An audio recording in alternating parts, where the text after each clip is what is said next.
ఇవి అమ్మవారి కోసానికైనా తీసుకున్నా. ఇవైతే కొత్తవి. అమ్మవారిది అయితే కొంగు అంతా తయారైంది. ఇప్పుడు అమ్మవారి పేస్ట్ పెడుతున్నా. కొబ్బరికాయ పెట్టుకొని అమ్మవారి పేస్ట్ ఉంది, ఇదైతే కట్టుకుంటున్నా.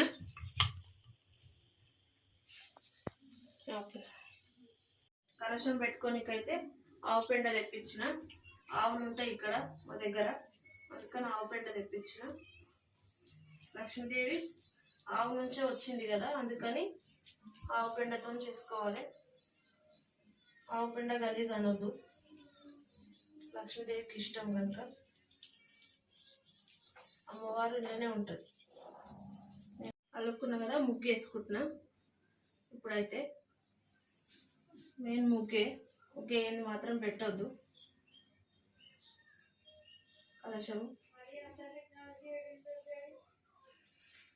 వరలక్ష్మి వ్రతం పెట్టాలంటే ఒక వారం రోజుల ముందే అన్నీ తయారు చేసుకుంటూ ఉండాలి. ఇల్లు శుభ్రం చేసుకోవాలి, అన్నీ నీట్గా పెట్టుకోవాలి. పసుపు కుంకుమతో కూడా వేసుకుంటాను నేను. అమ్మవారికి పసుపు కుంకుమ ఎక్కుతుంది కదా, అందుకని పసుపు కుంకుమతో వేసుకుంటున్నా. బియ్యం పిండి ముగ్గు అయితే ముగ్గు వేయొద్దు, బియ్యం పిండితో వేయాలి అమ్మవారికి. కుంకుమతో వేస్తా, పసుపుతో వేసినా కదా, కుంకుమతో వేస్తున్నా. మళ్ళా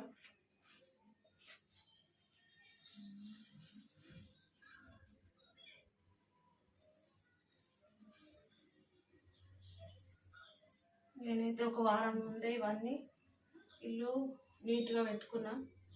అంతా ఇల్లు నీట్గా ఉంటేనే అమ్మవారికి ఇష్టము, అందుకని నీట్గా శుభ్రంగా చేసుకున్నా. ఒక్క రోజులు అంటే కాదు ఇది. అలికి ముగ్గు వేసుకుంటా. టేబుల్ పెడుతున్నా నేనైతే. ఈ టేబుల్ మీద కూడా మళ్ళీ ముగ్గు వేసుకుంటా. దీని మీద వినాయకుడి ఉంది, ఇది పరుచుకుంటున్నా. ఇట్లా కలశానికి అయితే బియ్యం పోసుకుంటున్నా. కలశం పెట్టుకుంటున్నా. కుంకుమ, అక్షంతలు, పచ్చకర్పూరము, జాపత్రి, రూపాయి కాయను,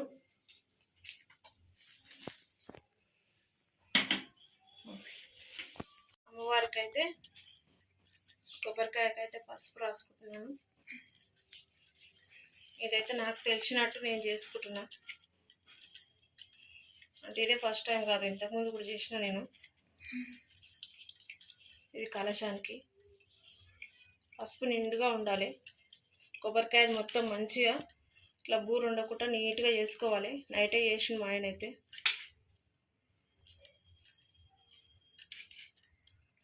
మంచిగా పట్టియాలి, అమ్మవారిలాగా తయారు చేయాలి. అమ్మవారికి బొట్ట అయితే పెట్టుకుంటున్నా. అంటే కొంతమంది పేపర్ కట్ చేసి అదంతా చేస్తారు కదా, అట్లేం లేదు. నాకు తెలిసిన విధంగా నేను పెట్టుకుంటున్నా. ఇలా పెట్టుకున్నా నేనైతే అమ్మవారికి కుంకుమ. మామిడి కొమ్మలు అయితే 5 వేసుకుంటున్నా కలశానికి.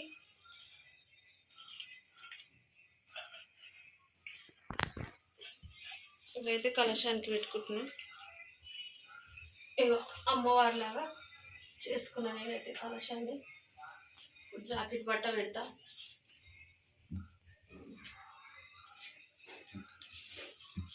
అయితే కొత్త జాకెట్ బట్ట మనం ఓడి బియ్యానికి ఎట్లా మలుపుకుంటామో ఇది కూడా అలాగే మలుపుకోవాలి. అమ్మవారికి ఇలా ఫోల్డ్ చేయాలి.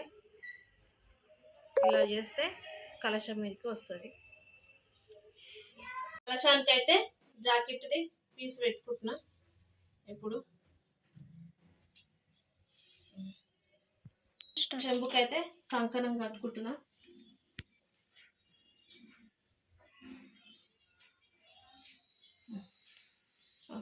కలశానికి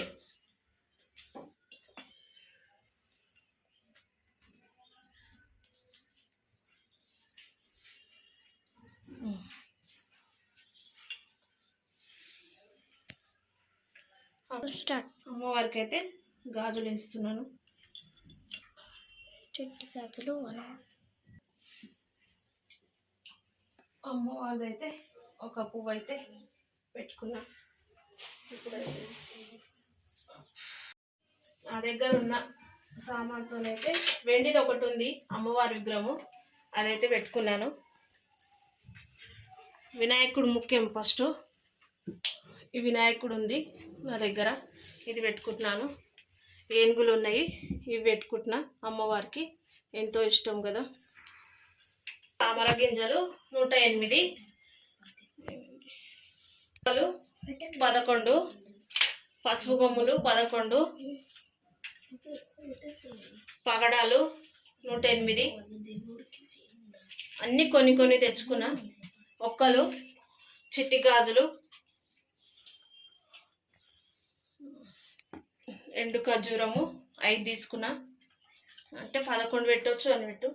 ఆవుదైతే ఉంది మన ఇంట్లో, ఎప్పటికీ పూజ చేస్తా, అందుకని దాన్ని కూడా మంచి చేసుకున్నా.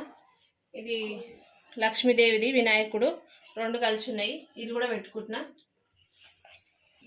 శంఖము ఇది కూడా ఉంది, ఇదన్నీ మంచిగా కడుక్కొని పెట్టుకున్నా నిన్ననే. చిక్కలు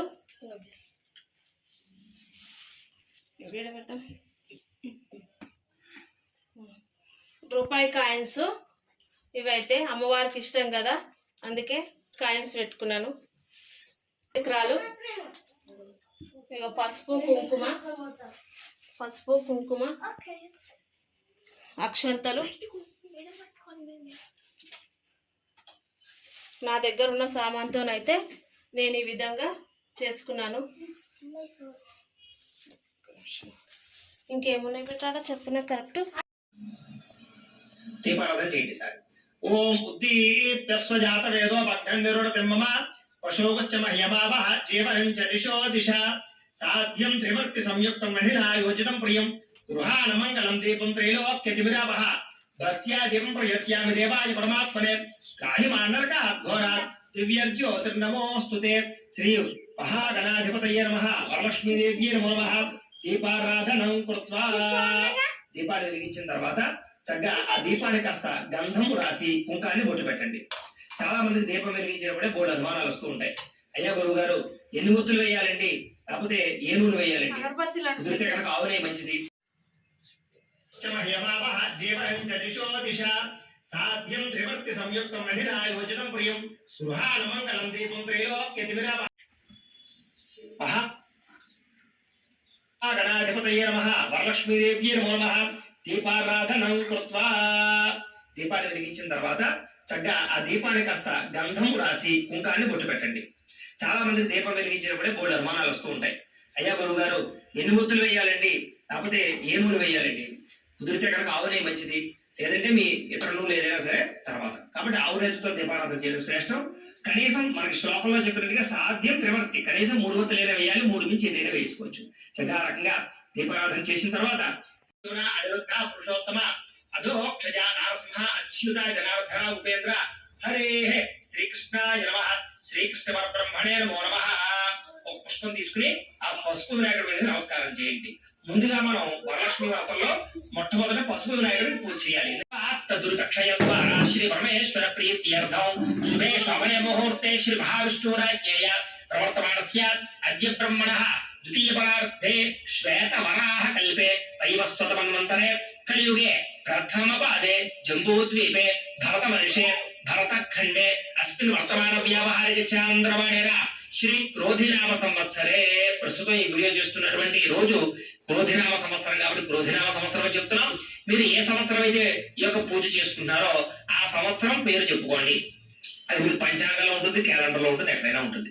చూసి చెప్పాలి పేర్లు, అందరి పేర్లు కూడా చెప్పుకొని మీ కుటుంబ సభ్యుల యొక్క పేర్లు కూడా చెప్పుకొని నేను చెప్పినట్టుగా నమస్కారం చేస్తూ చెప్పండి. మమ అస్మాకం సహ కుటుంబానాం క్షేమ స్థైర్య ధైర్య విజయ అభయ ఆయు ఆరోగ్య ఐశ్వర్య అభివృద్ధి సిద్ధ్యర్థం ధర్మార్థ కామమోక్ష చతుర్విధ ఫల పురుషార్థ సిద్ధ్యర్థం మమ గృహే ధన ధాన్య వస్త్రరత్న కాంచనాది సకల సంపత్ ప్రాప్త్యర్థం గోమహిష్యాది పశుబాహుళ్య సిద్ధ్యర్థం అశ్వాది సకల వాహన సిద్ధ్యర్థం మతు సమీపవర్తి జనానుకూల్య సిద్ధ్యర్థం మమ దీర్ఘ సౌమంగళ్యత్వ సిద్ధ్యర్థం శ్రీ వరలక్ష్మి పరాంబిక దేవత సంపూర్ణ అనుగ్రహత సిద్ధ్యర్థం అస్మిన్ దివసే శ్రీ వరలక్ష్మి వ్రతాఖ్యై శుభకర్మణి ఆదౌ నిర్విఘ్న పరిసమాప్యర్థం శ్రీ మహాగణాధిపతి పూజాం కరిష్యే. ఈసారి ఆ ఉంగరమైతే నీళ్ళు ఉంటుకోండి, లేదా అక్షతలు తీసుకుని నీళ్లు పోసుకుని ఆ వదిలి పెట్టండి. తదంగ కలశారాధనం కరిష్యే. ఈసారి ఈ చెంబు ఉంది కదా విడిగా, ఈ చెంబుకి 3 చోట్ల గంధం రాసి కుంకుమ బొట్టు పెట్టండి. ఆ కలశస్య ముఖే విష్ణు కంఠే రుద్ర సమాశ్రిత మూలే తత్ర స్థితో బ్రహ్మ మధ్యే మాతృగణా స్మృతా కుక్షౌ తు సాగరా సర్వే సప్తద్వీపా వసుంధర అర్గ్వేదోధయజుర్వేద సామవేదో హ్యధర్మణః అంగైశ్చ సహితాః సర్వే కలశాంబుసమాశ్రితాః. కలశే గంధ పుష్ప అక్షతాన్ని నిక్షిప్య. ఓ పుష్పం ఎలా తీసుకుని దీన్ని కాస్త గంధంలో ముంచి దీన్ని అక్షతలో ముంచి ఈ పుష్పాన్ని అలా అందులో వేసేసేయండి. కలశే గంధ పుష్ప అక్షతం సర్వం విశ్వాభూతాన్యాపః ప్రాణాపాపః పశవాపో అన్నమాపో అమృతమాప సమ్రాడాపో విరాడాప స్వరాడాప ఛందాగుష్యాపో జ్యోతిగుష్యాపో యజోగుష్యాప సత్యమాప సర్వా దేవత ఆపో భూర్భువస్సువరాపో. ఓం చాలు. ఈసారి సన్నిధింకులు ఆయాంతు శ్రీ మహాగణాధిపతి పూజార్థం దురితక్షయకారకాః కలశోధకేన దేవం అన్ని దేవుడి మీద చల్లండి. దేవం ఆత్మానంచ మీ మీద చల్లుకోండి. పూజా ద్రవ్యాన్ని సంప్రోక్ష్య పూజా ద్రవ్యాలన్నింటినీ కూడా చల్లండి. ఈ మంత్రాలలో ఉండే అర్థం ఏమిటంటే, మనం ఆ యొక్క కలశలోకి ఏదైతే భూమండలంలో ఉండేటటువంటి పవిత్ర జలములు ఉన్నాయో, పవిత్ర నదువులు ఉన్నాయో, ఆ నదుల యొక్క జలాలన్నీ కూడా మంత్రాలతోటి ఆ యొక్క చెంబులోకి ఆహ్వానం చేసామన్నమాట, ఆ కలశలోకి ఆహ్వానం చేసామన్నమాట. ఇప్పుడు ఆ కలశలో నీళ్లు సమస్త నదుల్లో ఉండే పవిత్ర గంగా జలంతో సమానం. కాబట్టి ఆ నీళ్ళని దేవుడి మీద చల్లడం, మన మీద చల్లడం, పూజా ద్రవ్యాల మీద చల్లుకోవడం వల్ల మనము ఆ ద్రవ్యాలు అన్ని కూడా పవిత్రం అవుతాయి అని శాస్త్రం ప్రకారంగా మనం ఇప్పుడు ఆ కలశారాధన చేశాం. ఇప్పుడు మనం విఘ్నేశ్వర పూజ ప్రారంభం చేసుకుందాం. ఈసారి ఓ పుష్పం తీసుకుని వినాయకుడి దగ్గర వేసి నమస్కారం చేయండి. ఓం అసునీతే పునరస్మాసు చక్షు పునః ప్రాణ విహనో దేహి భోగం జోపస్యేమ సూర్యముక్షాత్ దీపం దర్శయామి ధూపదీపానంతరం శుద్ధ ఆచమనీయం సమర్పయామి. ఒకసారి నీళ్ళు అలా గణపతి చూపించి వదిలిపెట్టండి. శుద్ధ ఆచమనీయం సమర్పయామి. నైవేద్యం. ఈసారి గణపతి దగ్గర కుడి పక్కకి, అంటే గణపతి యొక్క కుడి పక్కకి ఒక తోలపాకు వేసి ఒక 2 అరటిపళ్ళు పెట్టండి. 2 అరటిపళ్ళు పెట్టి కొంచెం లైట్ గా గిల్లండి. అలాగే ఒక 2 బెల్లం ముక్కలు కూడా ఆ అరటిపళ్ళు దగ్గర పెట్టండి.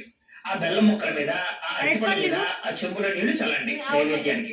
ఓం భూర్భువస్సువః తత్సవితుర్వరేణ్యం భర్గో దేవస్య ధీమహి ధియో యో నః ప్రచోదయాత్. సత్యం త్వర్తే న పరిశించామి అమృతవస్తు అమృతోపస్తరణమసి. శ్రీ మహాగణాధిపతయే నమః. అవతరార్థం కదలీఫల సహిత గురోపహార నైవేద్యం సమర్పయామి. 5 సార్లు పుష్పంతో అలా గణపతికి చూపించండి. ఓం ప్రాణాయ స్వాహ, ఓం పానాయ స్వాహ, ఓం యానాయ స్వాహ, ఓం దానాయ స్వాహ, ఓం సమానాయ స్వాహ. మధ్యే మధ్యే పానీయం సమర్పయామి. మళ్ళా 3 సార్లు స్వామివారికి ఆ ఉత్తరంతో నీళ్లు చూపించి వదిలిపెట్టండి. మధ్యే మధ్యే పానీయం సమర్పయామి. అమృత పీఠానమసి ఉత్తరాపోషణ సమర్పయామి. హస్తో ప్రక్షాళయామి, పాదో ప్రక్షాళయామి. శుద్ధ ఆచమనీయం సమర్పయామి. తాంబూలం. ఈసారి తాంబూలం సిద్ధం చేసుకున్నారు కదా, ఒక తాంబూలం తీసుకుని ఆ స్వామివారికి ఎడమ పక్కన పెట్టేసేయండి తాంబూలాన్ని. సంతదర్శనీరస్తు సమస్తధర్మంగళాని భవంతు. నిత్యశ్రేయరస్తు నిత్యమంగళాని భవంతు. శ్రీ మహాగణాధిపతయే నమః. ఆనందకర్పూర నీరాజనం దర్శయామి. నీరాజనానంతరం శుద్ధ ఆచమనీయం సమర్పయామి. స్వామివారు చూపించాక మళ్ళా ఒకసారి అలా నీళ్లు స్వామివారు చూపించి అక్కడ ఒక నీళ్ళు చల్లి అలా చల్లగద్దుకొని ఆ యొక్క హారతి కర్పూరాన్ని. హర నమః పార్వతీ పుత్ర హర హర మహా భవతు. శ్రీ మహాగణాధిపతి ప్రసాదం మీరు పూజ చేసినటువంటి అక్షతలు కాస్త శిరస్సు మీద వేసుకోండి. గణపతి ప్రసాద చేస్తూ మీ పిల్లలు ఉంటే వేయండి, మీ పెద్దవాళ్ళు ఉంటే వాళ్ళ ఎవరికైనా చేతికి వాడి వాళ్ళు వేసుకుంటారు. గణపతి ప్రసాద సిద్ధిరస్తు. అలాగే పూజ చేసినటువంటి పుష్పాన్ని కూడా తీసుకుని మీరు తలలో పెట్టుకోండి. గణపతి ప్రసాదం శిరసా గ్రంథామి. అయిన తర్వాత బియ్యం పళ్ళాన్ని 3 సార్లు పైకి ధర్మాన్ని ప్రథమాన్యాసన్నం తే హనాకం మహిమాన సజందే యత్ర పూర్వే సాధ్యాస్సంతి దేవాః గణపతిం యథాస్థానముద్వాసయామి శోభనార్థే క్షేమాయ పునరాగమనాయ చ. ఇప్పుడు ఆ వినాయకుడు ఉన్నాయి కదా, తమలపాకుతో సహా వినాయకుడు తీసి లక్ష్మీదేవి పక్కన పెట్టేసుకోండి.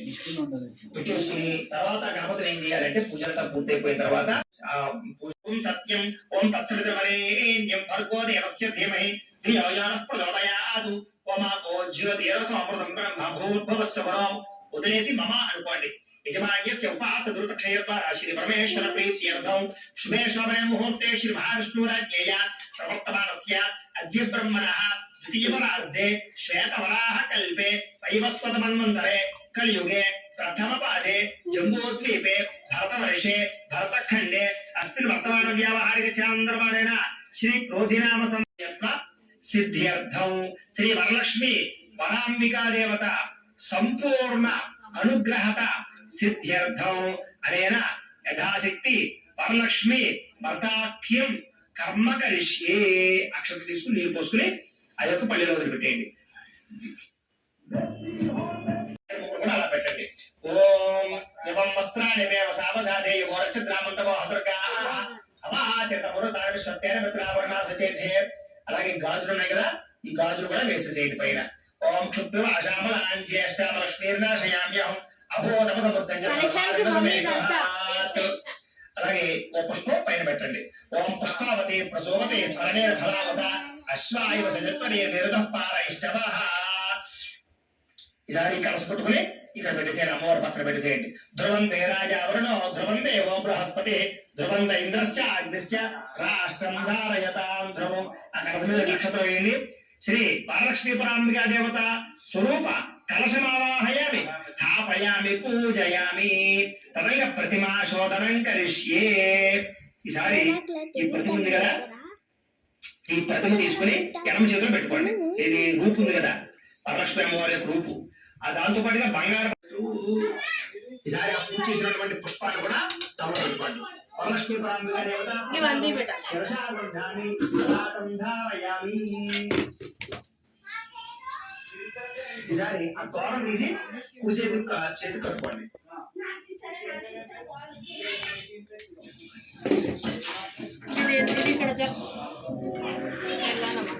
आपके ब्रांडेड कपड़े लगाती है मेरी जरूरत के पास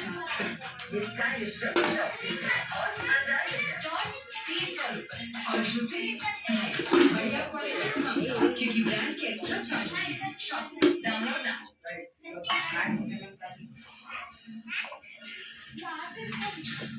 ఇగో చైతన్య అది తీసుకో ఫస్ట్ చల్లకి.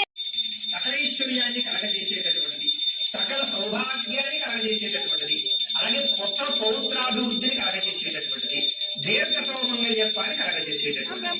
ఇలాంటి వ్రతం ఏదైనా స్త్రీల కొరకు ఉందా ఉంటే దాని గురించి ఈ రోజు చెప్పండి అని అడిగారు. అడిగితే అప్పుడు గురువు గారు చెప్తున్నట్టు సూత్రు వారు, అయ్యా చాలా మంచి విషయాన్ని అడిగారయ్యా. స్త్రీలకి సకల సౌభాగ్యాలు కలగజేసి దీర్ఘ సౌమంగళ్యాన్ని ఇచ్చేటటువంటి అద్భుతమైనటువంటి వ్రతం శ్రావణ మాసంలో వచ్చేటటువంటి వరలక్ష్మి వ్రతం అయ్యా. అది చాలా గొప్పది, చాలా విశేషమైనది. అదంతా శిష్యులు చాలా మంచి విషయం చెప్పారు. అయితే ఏమిటి వరలక్ష్మి వ్రతం, దీన్ని ఎలా చేయాలి, అసలు ఎవరు చెప్పారు, దీని గురించి పూర్తిగా తెలియజేయండి అని చెప్పారు. అప్పుడు గురుగారు చెప్పారు శుక్రవారం, ఏమయ్యా పూర్వకాల సమయంలో సాక్షాత్తు పరమేశ్వరుడే పార్వతీ అమ్మవారు ఆ విషయాన్ని చెప్తారు.